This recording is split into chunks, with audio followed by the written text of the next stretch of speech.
Welcome back, guys. Hope you're enjoying the series so far. I'll leave a link in the description for the previous episode and the playlist. Oh, ring. There we go. That was easy enough. Please calm down, sir. What is your concern? Concern? What is my concern? I'll tell you what my concern is. Last night I were on the train as usual with my colleague, heading home.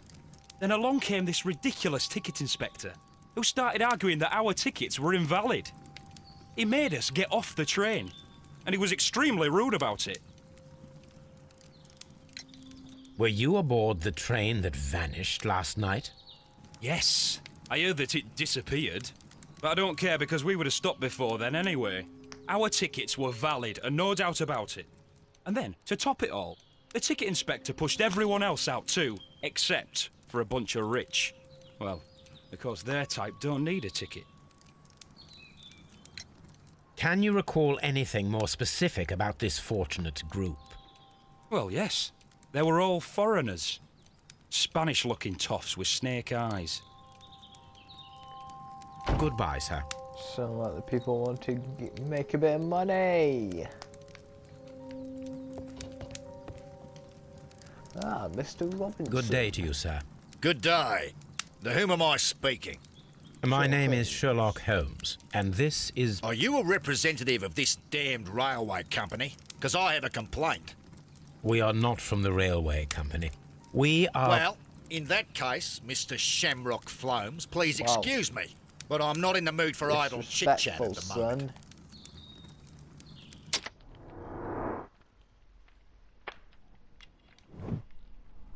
Australian. Can't say something about his double chin.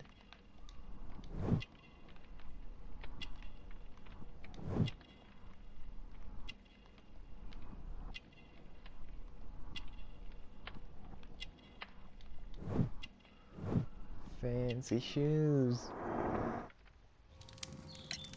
You must be Mr. Robinson, is that correct? Yes. I am leading the investigation of the disappearing train. It would help if you could answer my questions. Ah, well, all right. I have nothing to hide. Whatever you say, mate.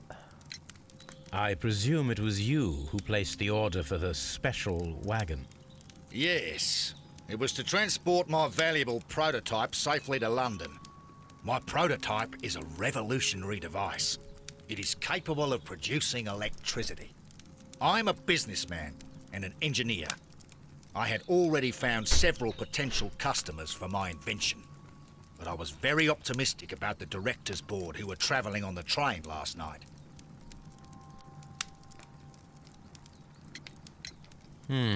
This revolutionary machine of yours, was it very valuable? For God's sake, sir, it is priceless. It could change the world we live in, and yet I was selling it for almost nothing. I am a humanitarian, you see. That's nice. I do not know if I will ever be able to get over this disaster. I cannot believe that it disappeared with that damn train. You mentioned a director's board. Which company do they own? The Chilean Barcazas Company. The what? I had made an appointment with them. Now they are lost, along with the train and my prototype. What do you know about the Barcazas Company? It's a large South American company. They showed a great deal of interest in my prototype, and they seemed wealthy enough to do business with. Mr. Robinson, could you please clarify? Were you traveling alongside your prototype? Yes, I was. But I had to step off the train. And all because of this stupid station master. I received a telegram declaring that an important person, a Mr. Bromsby, wished to see you in the waiting room. I merely informed you of this. Mr. Bromsby is a wealthy gentleman. His interest in my invention was truly unexpected. So yes, of course, I agreed to see him. Unfortunately, he wasn't there. I thought perhaps he might have been delayed, so I chose to wait a while. But despite my requests, the train left the station without me. Absolutely unacceptable. The timetable is strict. We cannot wait any longer. The regulations require the train to be on time. You are an idiot. You will pay for it. I will sue you. The ticket inspector forced all the passengers from the train except for the directors of the Barcazes Chilean company.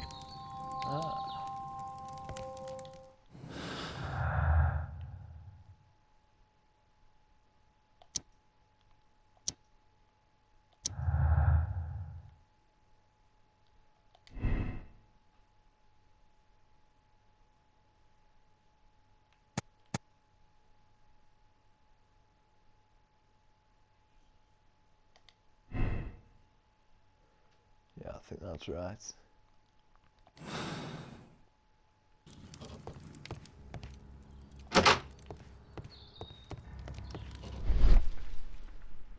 Don't mind. Ah, what is this? I see. The insurance policy for Robinson's machine. A significant sum. Ah.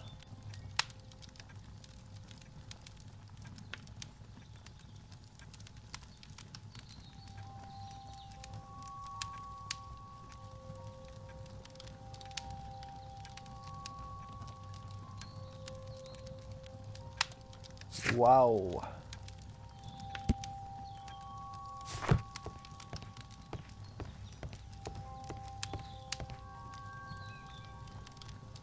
Good day to you, gentlemen. How may I help you? Good day to you, sir. My name is Sherlock Holmes. I am investigating the unfortunate disappearance of last night's train. I see. I'm Station Master Bertram, but my supervisor has not informed me about this. I do not know if... Do not worry. I have only a few questions. Station Master... Indeed, I've no idea. They stayed here the whole What am I doing? night. But people do not usually pay much attention to the regulations, you see. There are very strict and clear rules. Paragraph 234 of Article 2G-43 states that in the event of a complaint, you must... Yes, thank you. I understand.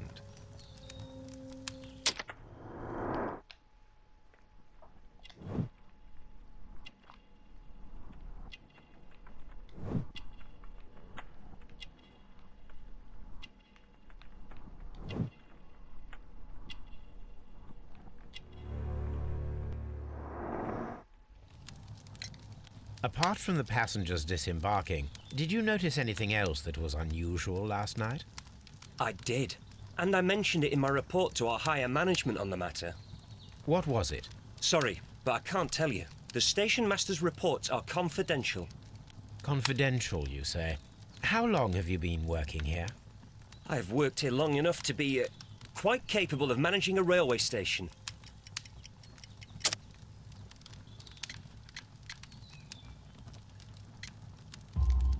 Yeah. Let me speak frankly, Mr. Bertram. Your age and your lack of confidence in your position are quite apparent. You cannot deny that you have only recently completed your studies. I was at the top of my class. Listen here, young man. I am aware that you wish to protect yourself behind all these regulations, but I represent the law. And you are obstructing the investigation of an important case. I would suggest that you cooperate with Mr. Holmes. Think of your career. Ah, that is... Well, I'll tell you everything. First of all, I scolded the ticket inspector, for it was he who asked the passengers to leave the train. It was not his right to do so. He was very rude. And then, later on, I received a most peculiar telegram from my colleague at Chesterfield Station, the next stop along the line. What did it say? What did the telegram say? Well, that was the peculiar thing. It was almost unreadable. It was full of errors and awfully vague. It was hard to understand if the train had correctly passed that station or not. You can read it for yourself. We ought to visit Chesterfield Station. We need to confirm if the station master saw the train or not.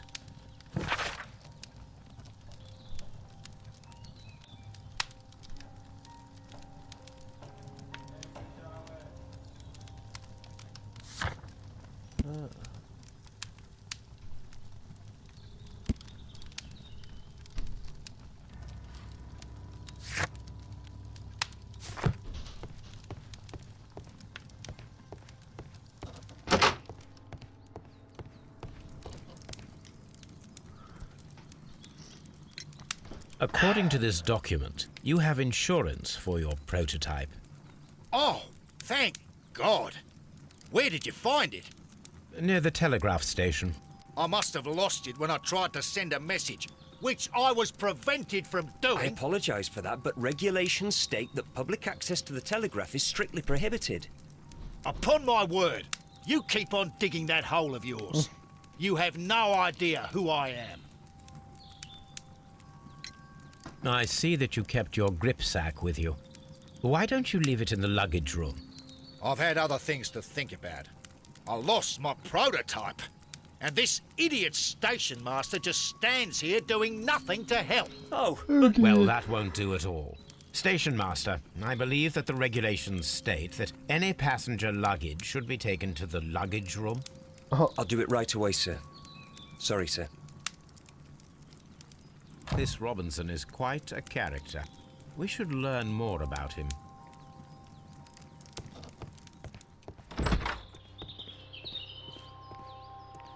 Where's the luggage room?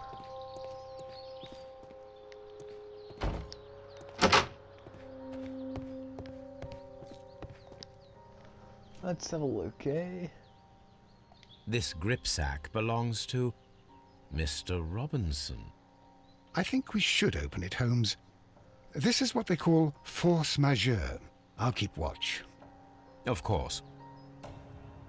That's what I was planning on doing anyway.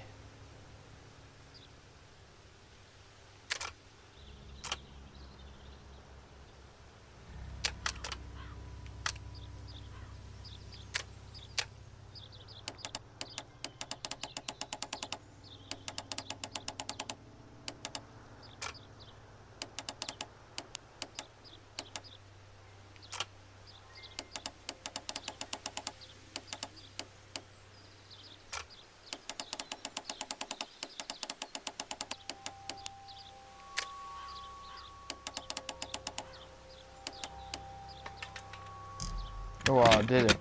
Nice. Nice.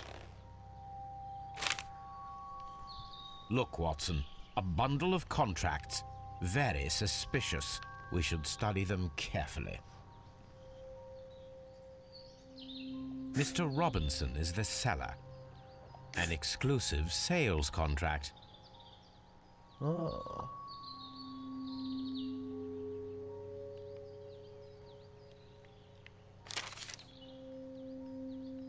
Mr. Robinson is the seller. Yet another exclusive sales contract. Mr. Robinson. Yet another exclusive sales contract. It's all going to be the same. Mr. Robinson is yet another exclusive sales contract. Well, it is very clear that this Mr. Robinson received prepayments from various people for his machine.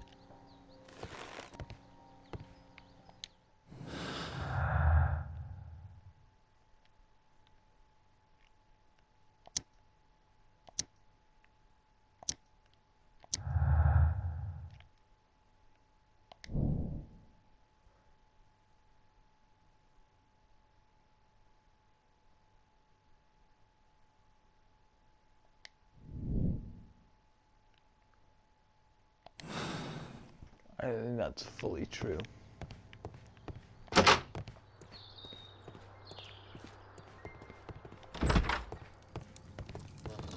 I will not move from here until I